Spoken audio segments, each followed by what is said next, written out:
In historical fencing, we're trying to understand the techniques that are shown to us in the manuscripts. We're trying to understand the sources. We're focused on the academic endeavor. We're even trying to understand the society which these sources are a part of.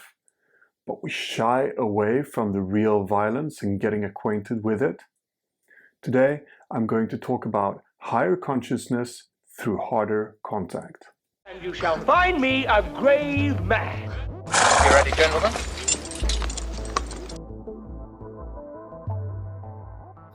Higher consciousness through harder contact. It's a term coined by the Dog Brothers. If you're not familiar with the Dog Brothers, they're a stick fighting organization who train with very little gear. And that's reminiscent to how a lot of traditional societies also approach martial arts. The Surma warriors, for example, in Ethiopia, have these Donga stick fighting competitions where young men battle it out with 2-meter long sticks and they hardly wear any gear at all. The point of fighting with quite little gear is that when you're going into a fight like that, you're not just testing your techniques. In HEMA, we often talk about how competitions are a way to pressure test our interpretation of the sources. But the point when you're fighting with very little gear is that you're putting something at stake, and that means that you're also testing yourself. How courageous are you? In the early historical fencing days, I think that we had an approach that was more similar to that of Dog Brothers and Donga stick fighting. You look at the early Arma vids, for example, a lot of people are fighting with very little protective gear and they're going at it. And this approach has been abandoned to a large degree. Our modern competitions are highly regulated. We wear a lot of good protective gear, and we have federations and we have doctors in place and all of that.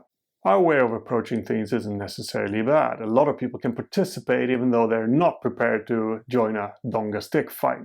The Dog Brothers is open to anyone, but it's not really for everyone. In HEMA, a lot of people seem to get upset when people participate in dangerous activities. That's sort of like outside of the mainstream approach. For example, fencing to the highest bleeding wound, or throwing each other, or fencing with very little gear, or fighting very hard. Now, I think that this really is a strange approach to it. Historically, we had the Fechtschulen, public displays of courage and skill in public, where people going to the highest bleeding wound.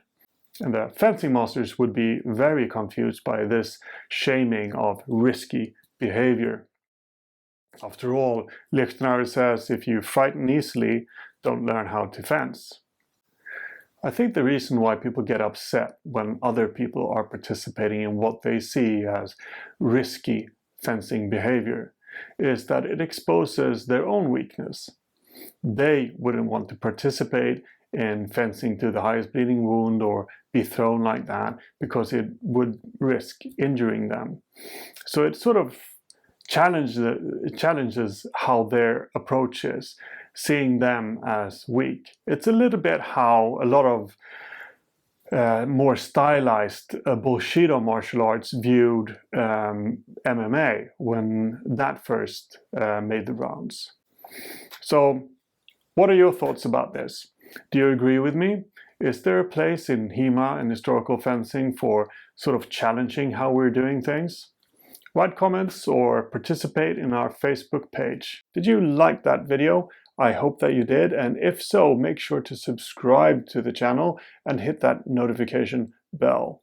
We also have a Patreon where you can support us and a Facebook page where you can take part in discussions. That's it for now.